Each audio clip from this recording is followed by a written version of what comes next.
Somut bir delille dayandırılmamasını gerekçe göstererek reddetmiş. Ben somut delili şunu söyleyeyim.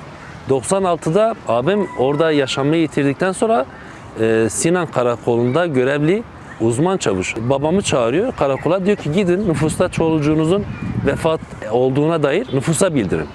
Ölümünü bildirin. Diyor ki nerede ölmüş? Diyor ki işte Darahayni, Bingöl, Kurp ve Lice üçgenine denilen bölge zaten Darahayni. O zaman kendisi bir... Biz mesela bu coğrafyanın insanları olduğumuz halde Darahayni'nin nerede olduğunu bilmiyorduk. O dönemin uzman çavuşu o bölgenin Körçe ve bilinmiş ismiyle bize nakledilmesi.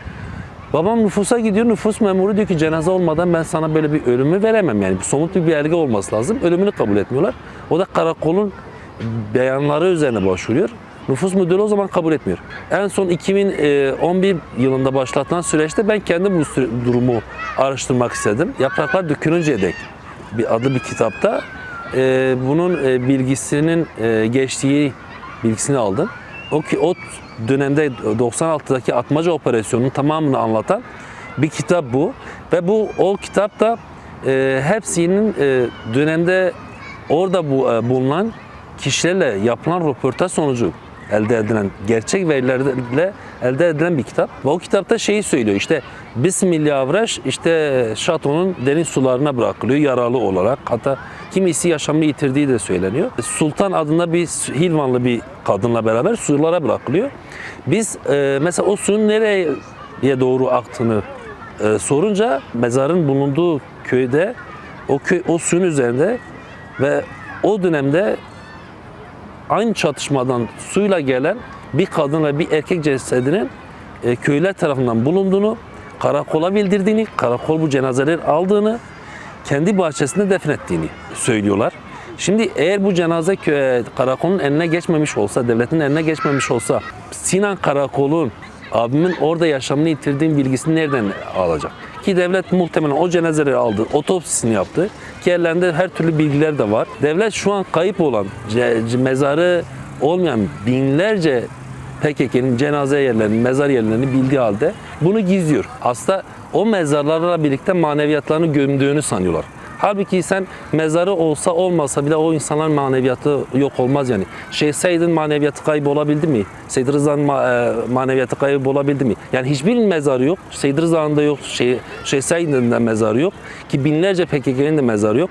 Ama sen bunları mezarlara gömerek onların gerçekliğini, yani uğrunda canlarını verdiği gerçekliği de ortadan kaldıramazsın, yani yok edemezsin. Ve bir gerçeklik var. Sen o gerçeklikle yüzleşmek zorundasın. Elinde sonunda yüzleşeceksin. Peki bizim ömrümüz yetmez ama elinde sonunda yüzleşecek. Çünkü başka yolu yok yani. Bu yapılan başvurunun reddedilmesi devletin bu süreçte halen de samimi olmamasının açık bir beyanıdır. Devlet halen de geçmişle yüzleşmek istemiyor. Dedim 96'dan bu yana devlet kendi eliyle defnettiği bir cenazeyi ve bildiği halde kimliğini, bak 5 cenaze beraber defnedilmiş.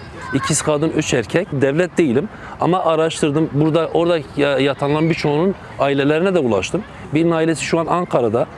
Aileye de takip ediyor. Ulaşmak istiyor, cenazesini almak istiyor. Onlar da bu mesela yaptığımız araştırmalardan sonra çocukların orada olduklarına onlar da inanıyor bizim gibi.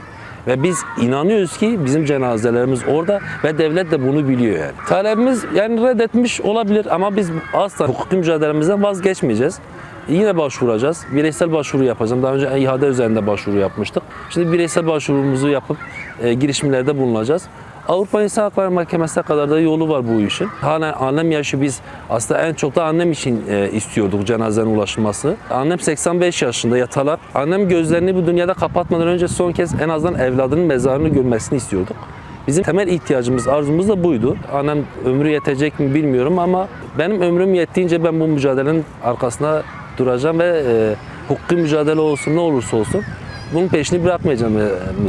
Yani ne olursa olsun her insan bir mezarı olmasını ister. Bunu bile çok görüyorlarsa artık bu anlayışın ne İslamiyet'te yeri var, ne insanlıkta yeri var, ne ahlakta bir yeri var. Hiçbir anlayışta bunun yeri yok yani.